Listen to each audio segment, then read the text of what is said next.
Thank you for joining us for today's Idaho Falls Rotary program. My name is Catherine Smith. I am the Vice President for our Rotary Club. Thank you to all the Rotarians joining us for today's program as well. Rotary Club is an international service organization with approximately 1.2 million members worldwide. Our motto is Service Above Self. We are the Idaho Falls Rotary Club, and we are continually accepting new members. To address club business this week, for news and updates, we regularly send emails to our members. We also update our Facebook page and our website at ifrotary.org. This week's club announcements.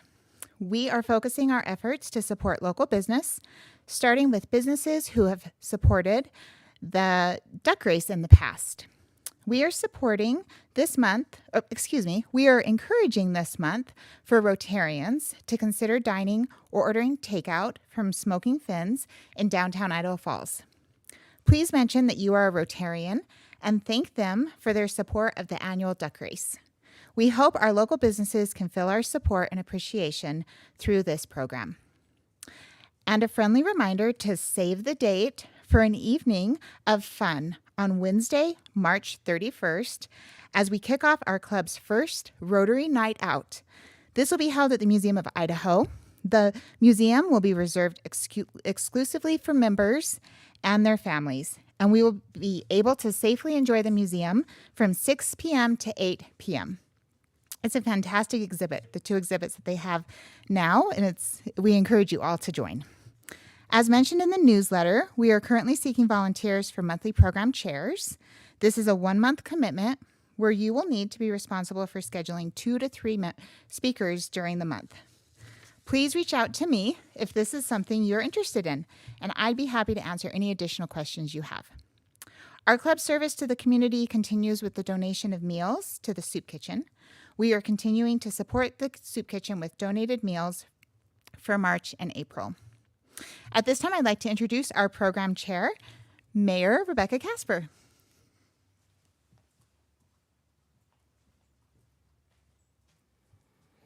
Good afternoon, Rotarians. It's my pleasure to be here. The second program that I thought would be worth having this month is going to come to us by way of Dana Kirkham. Dana Kirkham, as many of you know, is no stranger to public life here in our part of Idaho. She served two terms on the city council in Ammon and a term as the mayor of the city of Ammon. And I think everybody will agree that while she was there, she was a strong leader. She was one who helped to lead her city in positive directions. And she had, I think, only just barely announced her intention not to run for another term when I think her doorbell probably rang. What's the word? Out of commission, burned up. And I think that her phone probably was attached to her for a while. People just really wanted to take advantage of the kind of dynamic leader and person that she is. And she was invited to get involved with lots of projects. And lucky for us, there are several that I'm aware of that she didn't say no to. And the Funland Restoration project is one that she agreed to take on. And because of that, she has a message to share with us today about Funland. I'll just give you a little bit of background, and then Dana's going to fill in a lot of gaps. But it was in 1947 that Western Amusement Company thought that we were right for their product, I guess. They secured a lease from the city of Idaho Falls for space to create Funland. And they promised the city council way back then in 1947 that they would have 2 fully operational carnival rides in place and a concession stand by the spring of 1948. So they had a vision. They built the carnival rides. They remodeled the old facilities that were there into a restaurant with music and dancing, and they had the food. I think the dancing was outside, but I'm not positive. And then they put in 3 rides originally, a merry-go-round, the miniature train, and an airplane swing ride. And then later on, they went ahead and added the Octopus ride in 1949. The Ferris wheel came in, I think around that same time frame. And then a miniature golf course followed it after that. The ownership and the management of Funland transferred from Western Amusement Company to Leo Larson. That's a familiar name to many of you, I imagine. He began working at Funland as an equipment mechanic, and over time, he just purchased the property, and he was the owner for over 50 years. He sold it to a woman by the name of Anne Renberg, and Anne owned it for about 19 years, and she was a passionate advocate for, that historic spot in our community. She sold it to the city, almost 2 years ago, I think, is what the time frame is, and that was because the city council really wanted to reclaim that space and incorporate, the future of Funland into what the future of Tafas Park is going to be. So the community, I think, will forever be indebted to both Leo and Anne for their vision. And I guess I used the word vision a couple times here. I think vision is what this is all about. It was the vision that the Western Amusement Company had, the vision that Leo Larson had, the vision that Anne had, and now this place is still going to be the product of vision. And that is what former Mayor Dana Kirkland is going to share with us today. I'll just add one more thought, and that is that 2022 will be the 75th anniversary of Funland. And our commitment, just like Western Amusement made a commitment to the City Council way back in 1947, that they would try to have something open by the next summer. Our commitment is that we're going to try to have Funland open for its 75th anniversary. If you've driven by there recently, we lost a year of time with the pandemic. And so we've got a lot to do to make this a reality in the coming year. So I would just put that in your mind, plant that seed, because we're going to need it to sprout and bear fruit quickly in order for us to raise the funds that we need. So with that, I'll turn it over to you, Dana. It's all yours.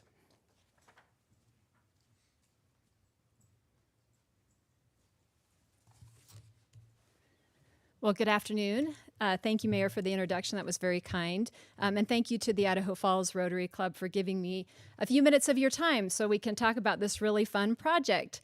I am very enthusiastic about the Funland Restoration project, and probably of all the things that I've had the privilege of working on over the years, this is the one that I enjoy every minute of. So today we really are going to talk about the future of Funland. Hopefully by the end of this will be a good starter for conversations, and you'll be able to start getting the word out about this exciting project. And also, hopefully, we have identified some ways that you can help if you're interested. So one of the things that I do when I'm in a new place or in the place that I'm living, the way that I connect to it is through history and through the history of the people. So I just want to go through this little simple exercise to kind of illustrate this. So when we look at a map of the United States and we put a dot on the state of Idaho, it doesn't really tell us very much about the place. It tells us geographically where it fits in the nation, but beyond that, it doesn't tell us much. It doesn't tell us about the people who live there. It doesn't tell us about the struggles of development and what they might have faced. It doesn't tell us the idiosyncrasies that come with the culture. So if we zoom in a little bit closer to the state of Idaho, we maybe get a better idea of the topography, and maybe we get a better idea particularly of the boundaries. And certainly with the state of Idaho, there's a lot to talk about when we look at the boundaries, interesting shape that we ended up with.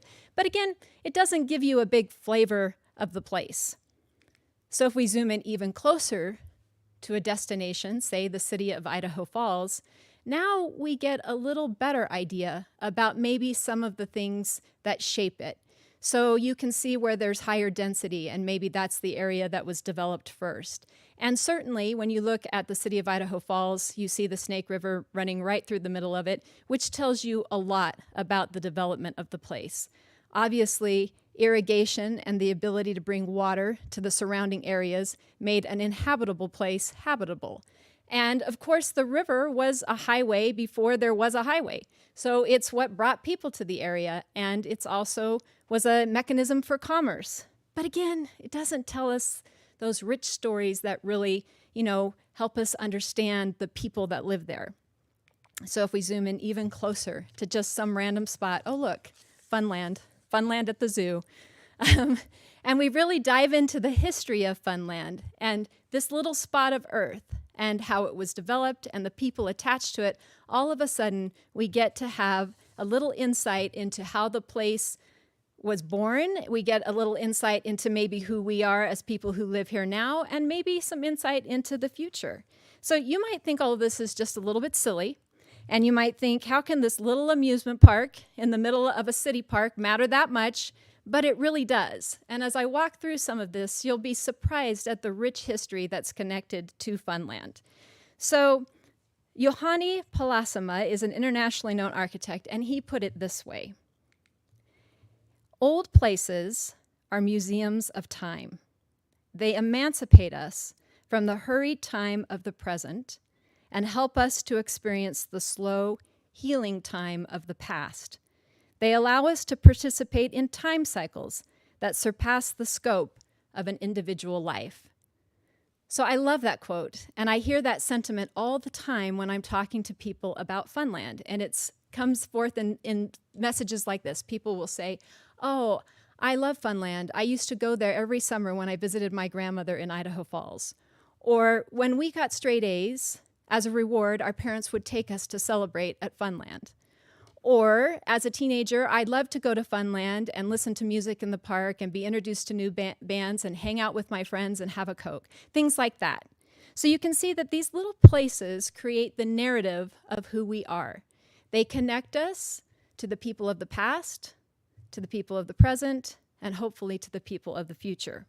So before we talk about the future of Funland, I want to do just a little bit of connecting the past to the present.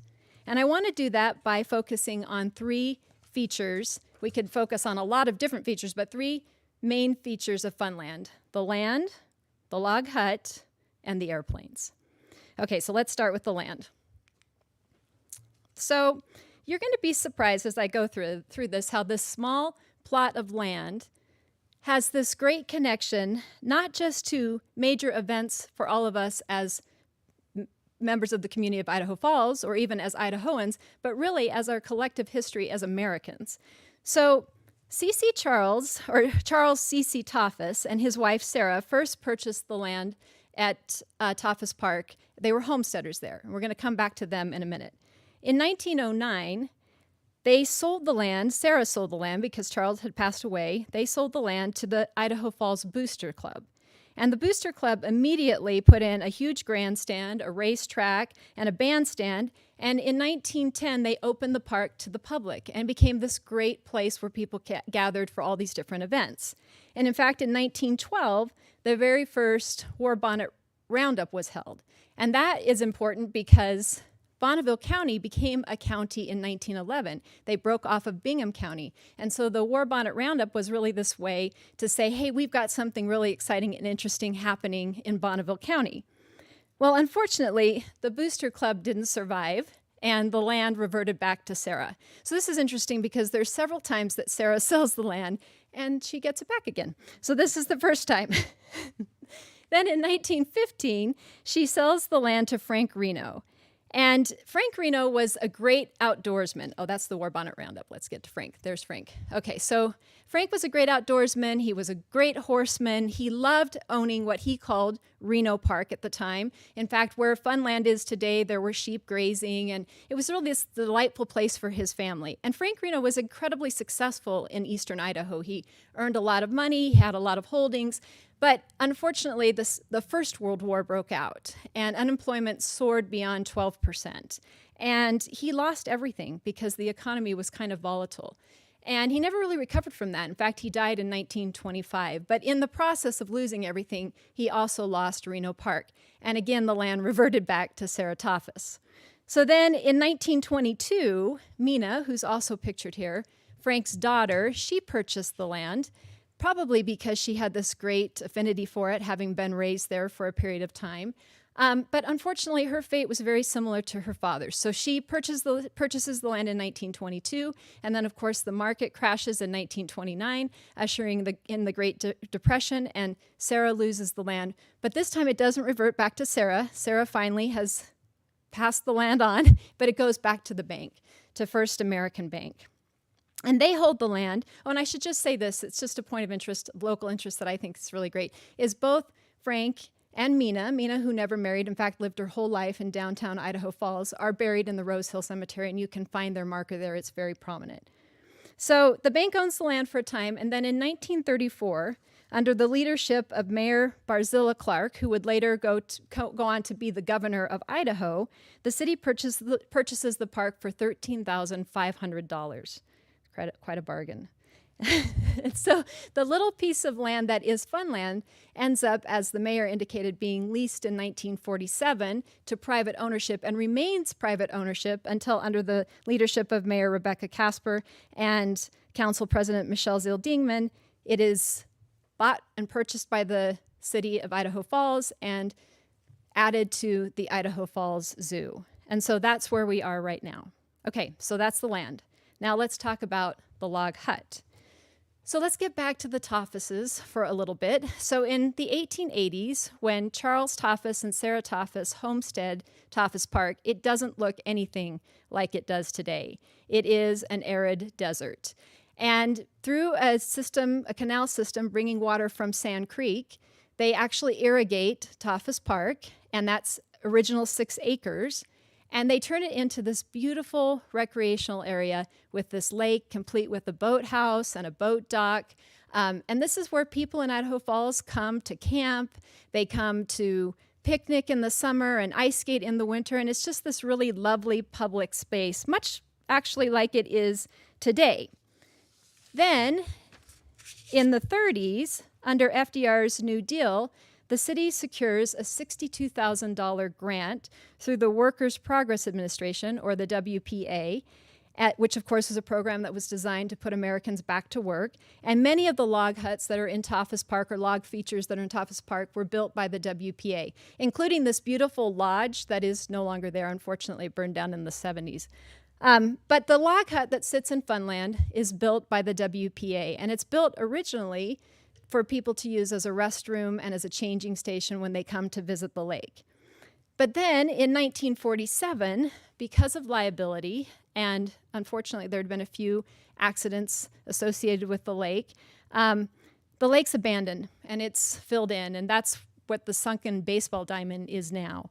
And 3 gentlemen come to the Idaho Falls Council. So G.B. Crabtree, Joe Gassas, and I'm not sure I'm saying that right, and Brad Miner, they form the Western Amusement Company. And they come to the city council and they say, this is in 1947, they say before 1948, we will have some kind of concession working out of the log hut, and we will guarantee at least 2 amusement rides. And so they didn't just deliver on their promise, they over-delivered. So they ended up turning the log hut into a chicken restaurant, complete with music, which was actually inside the hut, and dancing. And they delivered 3 carnival rides. And so that's really how the log hut remained until it was closed 2 years ago as some sort of a concession facility. In fact, it had arcades there just most recently. And I just want to mention that when the log hut is renovated, we do have the original jukebox that was in the Funland chicken restaurant. And we're hoping that it will find its way home, because I just love to think of the log hut as this place where doo-wop music is playing and, soda jerks, and that's not a derogatory term. You just have to be old enough to know what it is. But anyway, soda jerks are getting you some sodas and some burgers, and I just think what a lovely place for families. All right, so that's the log hut. Now let's talk about the airplane swings. So the airplane swings actually have this really rich, deep connection to our Second World War history. So in 1911, Charles Willard flew his Curtiss biplane, here's a closer picture of that, out of Tafas Park, marking the first recorded aviation in Idaho Falls. Then in 1934, Curtiss Wright, which is a company that is still in business today, in fact has a branch here in Idaho Falls, they were chosen to build the 9-cylinder radial engines for the B-17 Flying Fortress, pictured here.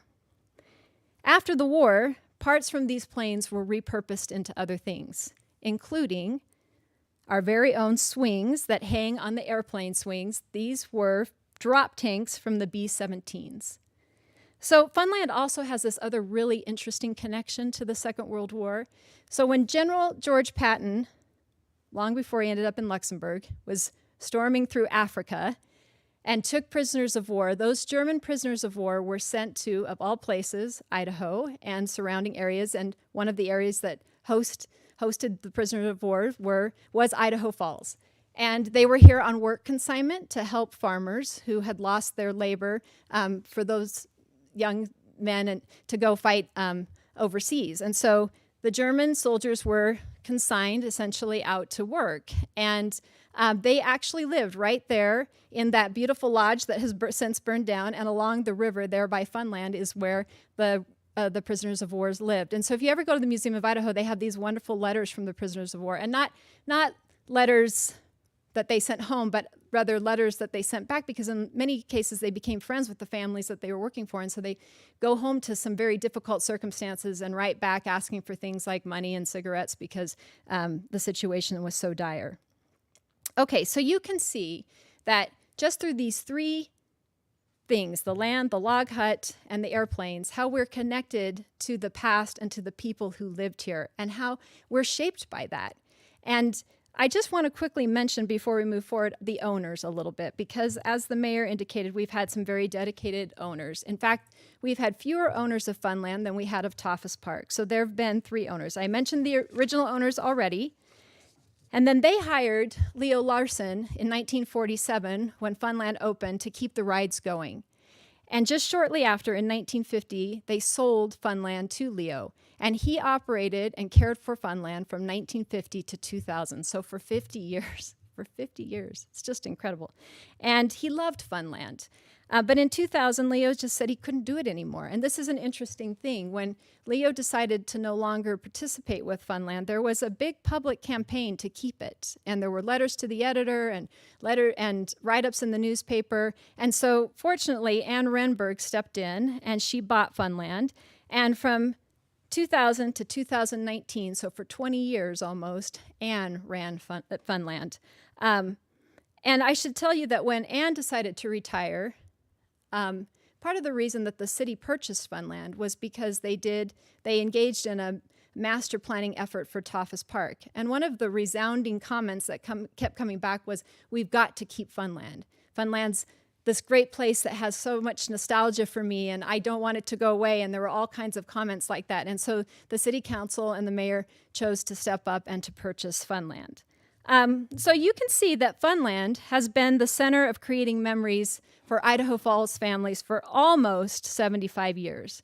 And as we have been collecting artifacts and talking to people and trying to better understand the history of Funland, we found some really incredible things. And I just want to share a few of them with you today. And then we'll get to the real meat of this conversation, which is how you can help.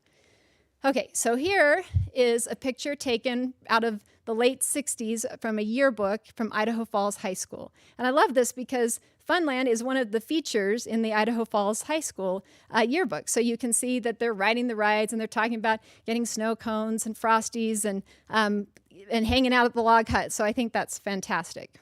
And I'd love for that to happen again, that we see Funland appear in more yearbooks in the future. And we found this picture. So this is great. This is an example of one of the events that they held, the Music in the Park. So on Sundays, they would often host bands at Funland. And the thing I love about this picture is that in the forefront, you can see these teenagers kind of hanging out, but then up closer to the stage, you can see young families participating. And so when Funland is back up and going, that's one of the things we'd like to see happen. We'd like to bring back Music in the Park, this place where people can be brought together in a way that only music can do. Now, as I talk about all these things that we hope to have happen, just understand that that is going to depend on people like you. All of the donations that we receive will determine how much or how little we can do for this park. This is an ad we found from 1958, advertising coming to ride rides and get concessions at Tafas Park after the Easter egg hunt.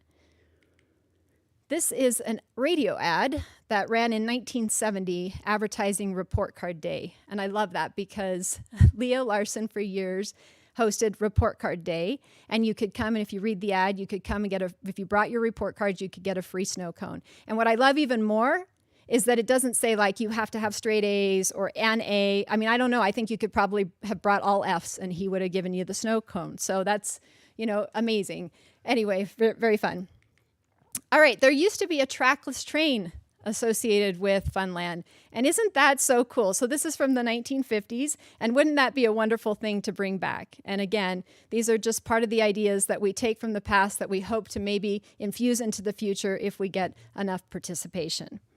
So you can see that there are lots of fun facts that we could talk about today associated with Funland, but what we're really here to do is talk about the future of Funland so that hopefully our children can reach back and have these rich memories and connections as I've just demonstrated. So the park right now is closed, as the mayor indicated, and the hope is that in June 2022, we reopen Funland to commemorate its 75th anniversary. So shortly after the city purchased Funland, in fact, just this last September, the Funland Renovation Committee was formed, and the names are on the screen. Probably you know some of them, and if you do, I would encourage you to reach out to those individuals because we all love to talk about Funland. So it's myself, Dana Kirkham, Carrie Athey, Shauna Crabtree, Jerem Manwaring, Rebecca Piper, Eric Wright, Teresa Flannery, and Brandon Lee. And since September, this committee has been working to get estimates and renderings and to develop ideas and to start working toward a capital campaign. And we're really right there. We're ready to kick off the capital campaign. And we are looking to restore Funland or renovate Funland in 3 phases. If you visit our website, www.funlandathezoo.com, you can find historical facts about Funland. You can see the big red donate button that comes up very often. So you can donate at the website. You can purchase merchandise. This is just one of our designs. We actually have 3 different designs, but you can buy a sweatshirt or a hat or a bag, and everything beyond the cost of the product goes toward the Funland Renovation project. The first phase that we're looking at is really refurbishing the rides and getting them running again and taking care of the groundwork and bringing in additional lighting. And so to do that, we've gone through some of the estimates for each of the rides, and I want to walk through those today just so you have an idea of the dollars that need to be raised. One of the main things we're doing too is making sure that the park is completely ADA accessible, and that's really important.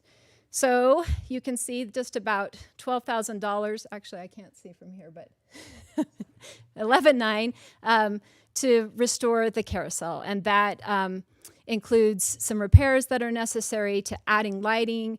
We'd like to put a sound system in it so it has that great music playing when you're riding it. Some new accessories, the leather straps on the horses, those kinds of things need to be refurbished. So about $20,000 is what it's going to take to get the Eli Wheel. So we always say Eli Wheel because it was a competitor to Ferris, but I know most people acknowledge it as the Ferris wheel. But the Eli Wheel will take about $20,000 to get it where it needs to be. We're at about 11.5, thank you, 11.5 to do the planes. And the planes have some mechanical issues that need to be addressed, and they also have some safety issues. It's really important that we make sure that these rides are safe, and they have been safe. I don't want to imply that they haven't been, but there's just obviously new codes and things that we need to meet to make sure that everything's running the way that it should. And then about $15,000 to take on the Octopus, and that includes repairs that are necessary. That includes bringing lighting to it as well, new upholstery, some mechanical issues that it has as well. So you can see that just to get the rides going is a substantial amount of money, but a necessary one. So part of the way that we're doing this is through corporate sponsorships. And if you go to the webpage, this is a screenshot from our webpage, you'll see that we will, for the right amount of money, let you put your name on just about anything at Funland. So if you are interested, please visit the page, and you can see there's different sponsorships anywhere from $1,000 to $10,000. And then, of course, the big naming rights would go to the log hut and to the plaza, and those are negotiable. So if you have a business that has a tie to Funland or you have a strong affinity for it, we'd love to hear from you and an effort to raise some dollars to the effort to get the rides going again. We did remove the miniature golf course, and we've moved it. We're moving it to where if you go over to Funland, there's a big concrete pad where there used to be go-karts, and that will now become a new 18-hole miniature golf course. You can see in this picture that we have a picture of the original features that were in the golf course, and those will be preserved. We have all of those things when we took it down, we've saved, and they'll be incorporated into the new golf course. But we are looking, the grand total for the new miniature golf course is about $270,000, and we're hoping to raise that money through corporate sponsorships. So a corporation or an individual, if they wanted, could sponsor a hole for $15,000, and you basically have your name there for the life of the hole. We're also doing a legacy brick campaign, and that's running right now. You can buy a brick on Facebook at our website, or you can contact anyone on the committee and we can sell you a legacy brick, and your name or your grandchildren's name or your corporation's name or a saying, anything you want, can be engraved on this brick, size permitting, of course, and it will be there until erosion takes it away. And so this rendering, so both of the renderings that I've shown were done by a local graphic artist, Brad and Miskin. He's been fantastic, so I want to give him some credit, and he's done his work pro bono, and we really appreciate that. So this is a rendering of what we hope Funland will ultimately look like. And if you can see in the center there, we have a medallion, and that is a brick medallion with all of the legacy bricks. And then if you look in the center of that medallion, you'll see a compass. And underneath that compass will be a time capsule. And that time capsule will be buried on opening day to be opened again in 75 years. So basically, we're making a firm commitment that Funland is here and will be here for another 75 years. In June, depending on where we are with the pandemic, we are hoping to have a picnic in the park where we will encourage people to come and see the renderings and the vision for what Funland will be, hopefully maybe buy a legacy brick and, really participate. We're also hoping to bring the community in other ways, in kind donations, as well as maybe there will be a day to clean up Funland, or a day that we do a little bit of landscaping in the park and invite the community to participate. So phase 2, well, let's look at this first. So we're just at about a little over $500,000 to get phase 1 where we need it to be.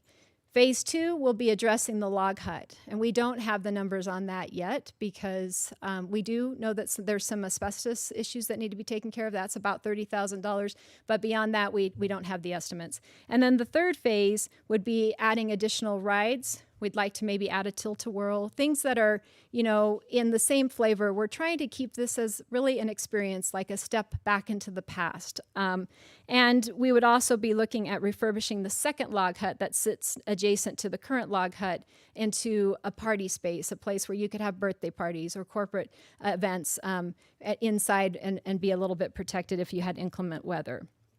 So even in the few months that we've been working, we have heard wonderful stories from people, stories that have been submitted online. We encourage you to do that as well, telling us about their memories of Funland. We love that. We're having a photo contest, so please get your photo albums out and find your old photos of Funland and submit them on the webpage as well. We'd like to share them on social media and run them in some of the campaign materials. That would be fantastic. We really want to weave your stories into the fabric of the Funland story. And of course, if you'd like to donate, I'm going to put this information up very quickly. If you'd like to donate, you can contact me. You can do it on the website. You can contact any member of the community. I've got the Zoological Society's address there. You can certainly reach out to them. That's where the donations come because, as I said earlier, and we have the privilege of hearing from David Pennock here, the director of the zoo, in just a minute, Funland is now an entity of the Idaho Falls Zoo and will be part of the experience. So hopefully when you come, you can buy a ticket both to Funland and the zoo or one or the other. It'll be in some kind of combination, and forever it will become Funland at the zoo. So this really is a community effort. We are writing our collective narrative, and it's just a privilege to be a part of it. And if there's anyone out there who's interested in contributing in some kind of way, in kind, donation, or you just have a great story to tell, please, I'm here to listen. So I want to turn the time over now to David Pennock to talk to you a little bit about Funland's new connection to the zoo.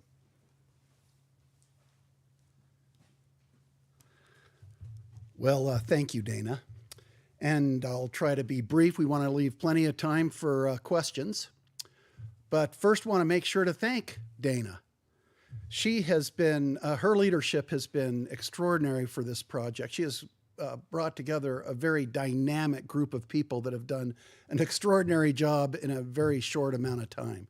So we're very grateful to her and her committee members for all the good work they've done and will be doing in the coming year and more.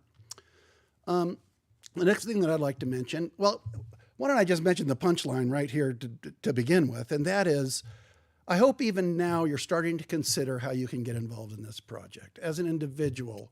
You know, the corporation you represent, the Rotary Club, whatever it happens to be. It's so rare that you get presented with an opportunity to get involved with a project like this. There's lots of reasons to give to different projects, and each one of them has their own special reason. Funland is unique in that it hits so many different reasons to get involved in a project. A project like this, it just doesn't happen very often. You know, just thinking about Dana's presentation, it just brings up so much. You know, a donation to Funland is an act of historic preservation.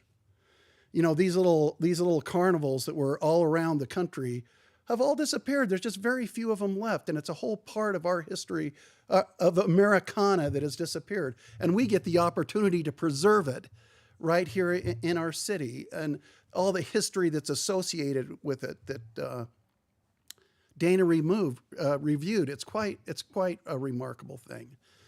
But then you add to that in itself is enough, but then you add to that how intimate Funland is to our community.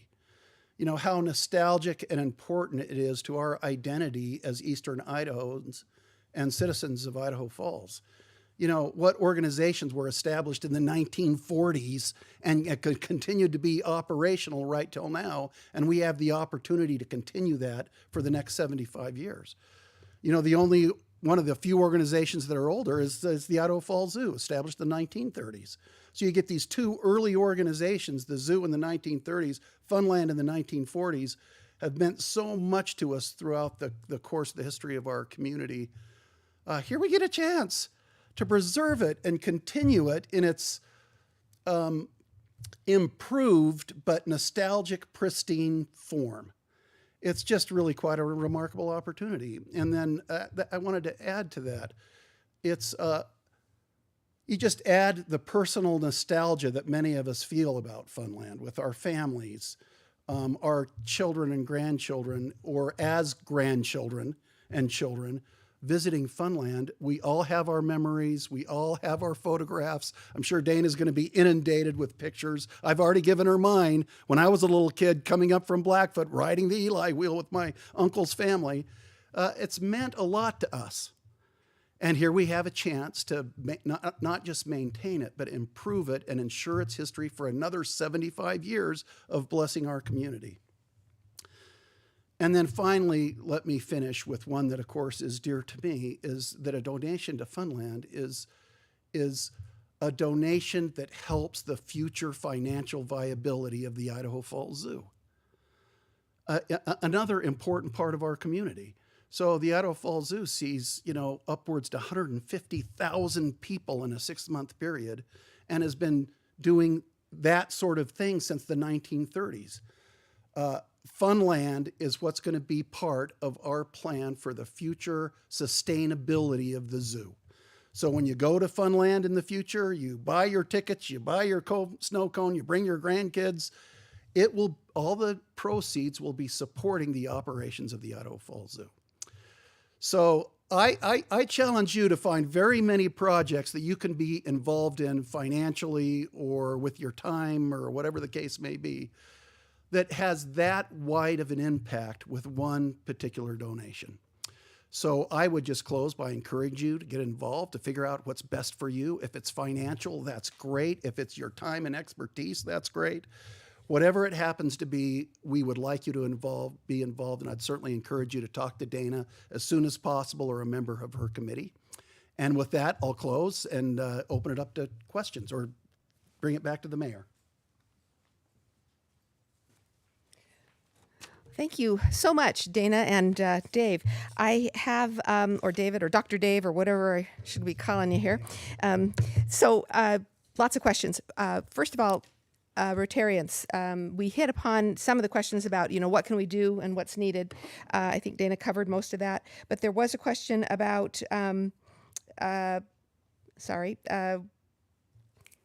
why can't I find it all of a sudden? Oh, how much do the bricks cost? We'll need to get that one.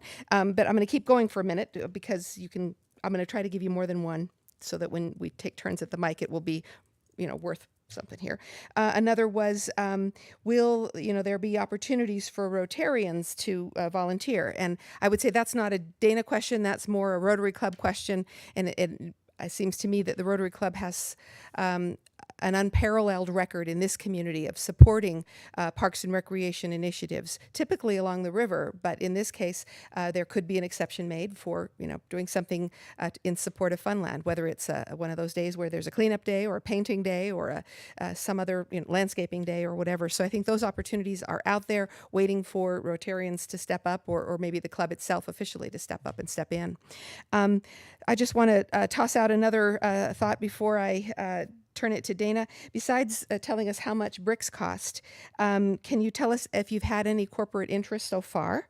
And it just occurs to me that maybe it would not be inappropriate to make a public challenge, and that is that if Curtis Wright has a legacy story in those airplanes, then perhaps Curtis Wright should be stepping in and owning that the renovation of the airplane ride. And so I'm going to challenge you, Curtis Wright, to see if you can come up with that 11.5 that's needed there, if not more.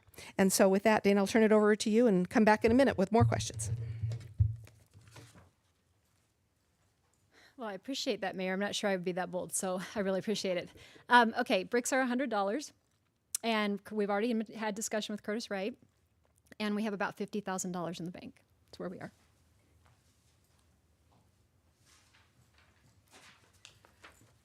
That was very quick. So I did see on the ads that some of the nostalgic material that you were putting up on slides that Curtis Wright, sorry, Curtis Wright. I've had good experiences with him, by the way. That's why I felt like I could be bold. But one of the ads was for giant burgers. And I have to tell you that when we first moved here, we just took a liking to Judd's because those restaurants have those giant burgers. And that was a big thing for a while there. And I can't tell you how many times we've loaded up the car and taken family to Judd's because of the novelty of a giant burger. So it would be really fun to have a giant burger here. And that's my 2 cents. So a couple other little tiny questions, maybe you can hit on them. But I have seen it spelled Funland as 2 words. I have seen it spelled Funland as 1 word. And then I've seen it spelled fun and then a capital L, land, smushed together. And so I'm just curious as to what the branding is going to be on that one. And if you could clear that up once and for all so that we all, we have a bunch of word police out there. Yeah, grammar Nazis here. Another would be, and maybe you want to take a little more time with this one, but what is your tolerance for public input on design, on plans, on timeline, any of that? And if there is opportunity for public input, what is the right forum for expressing that, and when is the window of time for that? So I guess most important things first, the grammar. So right now it's Funland, 1 word with a lowercase l. But I suppose that could be up for negotiation. But that's how we have it branded and how I anticipate it continuing to be branded. With regard to my threshold for input, it's immense. So yes, I want to hear from the public, and the committee wants to hear. We're very interested in what people see in that space and how it should be executed. And I guess I would just add this, it's all based on donations, right? We can dream as big or as small collectively as the money that we can raise for those ideas. And so I don't feel like anything's out of reach. The only stipulation might be how we get the funds to do it. So very, very open. When we have the picnic in the park, and I would just say that if COVID does not allow for us to actually hold an event and we have to move it to a virtual event, which of course, as we all know, is not ideal, but has become the new normal. That's a perfect time. We're going to have stations either physically in the park or through this virtual format where we are hoping to get input from the public. And we're open to anything. I mean, from colors to rides to big burgers in the log hut. So I'd love to hear from you. Well, thank you. So I noticed that you mentioned one of the 3 gentlemen who created or formed the Western Amusement Company was named Crabtree. And one of the people on the committee is named Crabtree, so you'll have to let us know if there's a family relationship there. I also noted that in at least one place, this has been referred to as the Funland restoration effort, and then you emphasize the word renovation. Is there any, I'm guessing then that restoration is not correct and renovation is correct. And so could you tell us maybe a little bit about is there a difference between the two words, or why are you calling it renovation? And then let's throw in a silly one. How about dancing? Do you envision dancing on that medallion that you mentioned? Well, the last should be first. Of course, dancing. Of course. It's not Footloose. We're dancing. We're dancing in Idaho Falls. Okay.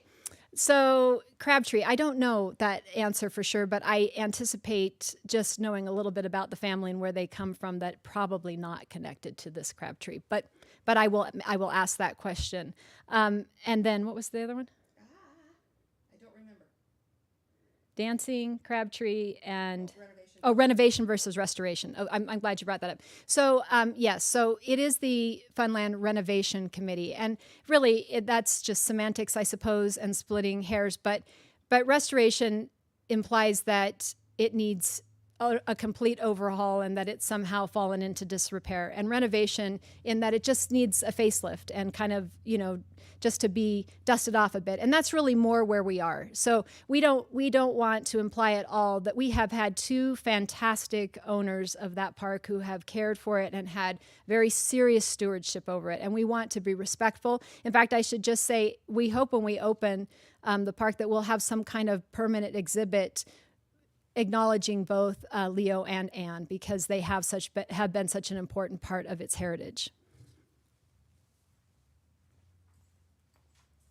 Okay. I am looking and I don't see any new questions coming in from members of the public or for Rotarians. I will say that maybe it's time to close, unless, are there any final comments you'd like to make? I want to make this one, and I'm not trying to be political. I have maybe a wicked kind of gift for turning anything into a political conversation, and I'm not trying to do that. But I will point out that weighing heavily on my mind, usually as it does this time of year, are the actions of the Idaho legislature. And it's looking more and more like we're going to see a restriction on our ability to collect property taxes.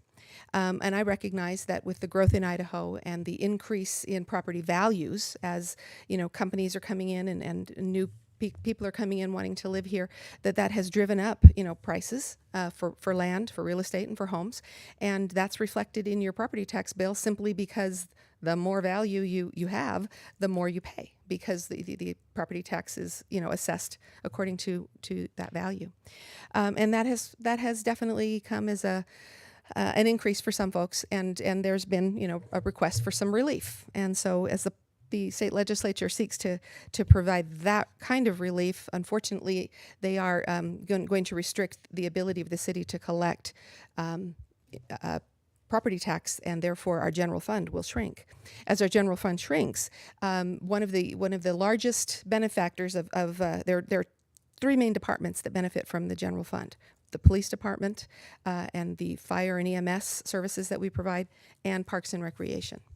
And it just occurs to me that relying on public philanthropy and public support, public enthusiasm, and maybe public time and talent is going to be a new normal for Parks and Recreation type endeavors in the future.